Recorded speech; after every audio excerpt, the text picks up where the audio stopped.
Manusia adalah makhluk yang sangat kompleks, sulit ditebak, dan penuh dengan berbagai kejutan. Karakter di setiap orang yang ada di muka bumi ini pun tentu tidaklah sama. Ada beberapa hal yang tentu dimiliki oleh manusia, baik itu positif ataupun negatif. Merasa tidak pernah puas dan selalu ingin menjadi lebih baik dalam prestasi, kekayaan, persahabatan, atau percintaan. Pernahkah kita bertanya-tanya, mengapa manusia sering merasa tidak pernah puas? Rajat Gupta lahir di Kalkota dan menjadi yatim piatu pada umur belasan. Di usia 40 tahun, Gupta menjadi CEO perusahaan konsultasi paling bergengsi di dunia dan memutuskan untuk berhenti tahun 2007 untuk bekerja di PBB dan World Economic Forum. Gupta juga bermitra dengan Bill Gates untuk kerja filantropi dan menjadi dewan direksi di 5 perusahaan publik. Berasal dari kawasan kumuh Kalkota, berusaha menjadi salah satu pebisnis paling sukses, kesuksesan dan keberhasilan berkorelasi dengan kekayaan. Pada tahun 2008, Gupta memiliki kekayaan $100 juta. Jumlah yang sangat besar bagi orang berawal dari nol. Jika didepositokan dengan return 5% per tahun, maka Gupta hampir memperoleh $600 per jam. Dengan keadaan itu, dia bisa melakukan apa yang dia inginkan. $100 juta yang telah dimilikinya tidak membuatnya merasa cukup dan puas. Dia sangat berambisi menjadi miliarder. Gupta menjadi salah satu direktur Goldman Sachs. Tentunya, posisi tersebut membuatnya menjadi mudah mendapatkan koneksi investor terkaya di dunia dan mudah untuk mendapatkan informasi rahasia perusahaan. Pada tahun 2008 terjadi krisis. Goldman Sachs pun terkena dampaknya.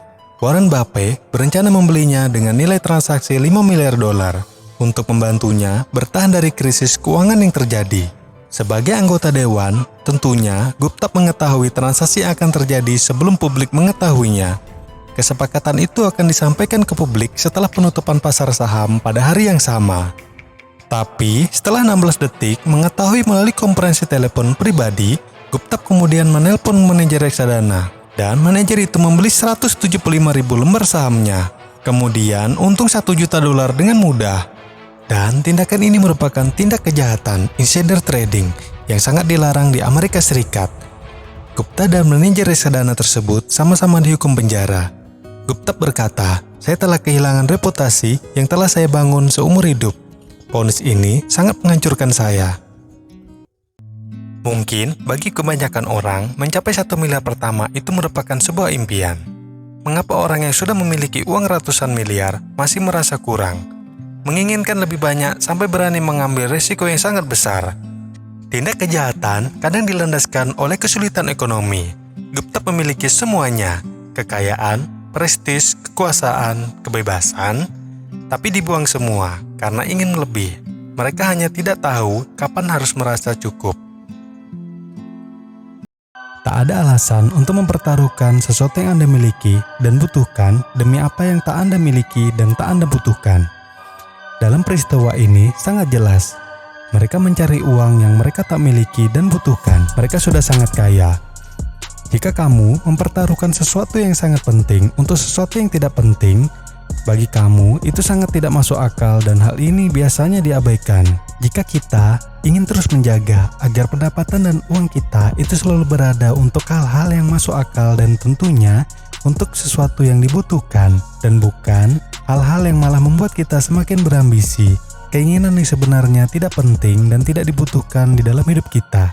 Ada beberapa hal penting yang harus kita ingat untuk memahami mengapa semua ini bisa terjadi. Memiliki keahlian menjaga keuangan. Harapan naik berdasarkan hasil. Itu merupakan hal yang umum terjadi di mana saat orang telah mencapai impiannya, kemudian penampilan dan gaya hidupnya berubah. Tapi masalahnya adalah ketika keinginan merasakan lebih banyak uang, lebih memiliki kekuasaan, lebih memiliki gengsi, dan efeknya menaikkan ambisi lebih cepat daripada kepuasan. Akibatnya, kita harus langkah lebih cepat dan takut jika ketinggalan. Satu-satunya cara adalah mengejarnya dengan cara apapun. Dan itu memiliki risiko yang sangat besar, yang jika dijalankan terus akan semakin besar. Menggunakan uang Anda untuk membeli waktu dan pilihan adalah manfaat gaya hidup yang sukar disayangi barang mewah. Masalah dari perbandingan sosial, misalnya pemain sepak bola internasional yang baru berkarir memiliki pendapatan 7 miliar per tahun. Dia adalah orang kaya dalam definisi apapun. Namun, bagaimana jika dia bermain di klub yang sama dengan Cristiano Ronaldo, bergaji 400 miliar per tahun? Tentu pemain baru tersebut terlihat miskin. Warren Buffett pada tahun 2018 hartanya bertambah 47 triliun. Bagaimana jika Warren Buffett membandingkan dirinya dengan Jeff Bezos yang hartanya bertambah 328 triliun di tahun yang sama? Intinya, batas atas dalam sebuah perbandingan sosial sangat tinggi dan nyaris tak akan pernah ada yang akan mencapainya, dan merupakan pertempuran yang tidak akan pernah dimenangkan.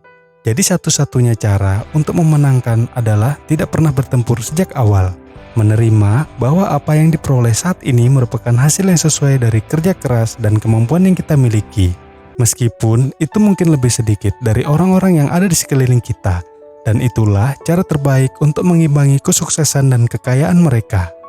Dunia ini cukup untuk memenuhi kebutuhan manusia, bukan untuk memenuhi keserakahan manusia. Rasa cukup. Coba bayangkan jika seseorang kehilangan keinginannya untuk makan dan mencari nafkah. Tentu, tak lama lagi ia akan mengalami kesulitan. Keinginan itu juga dapat menghancurkan hidup seseorang.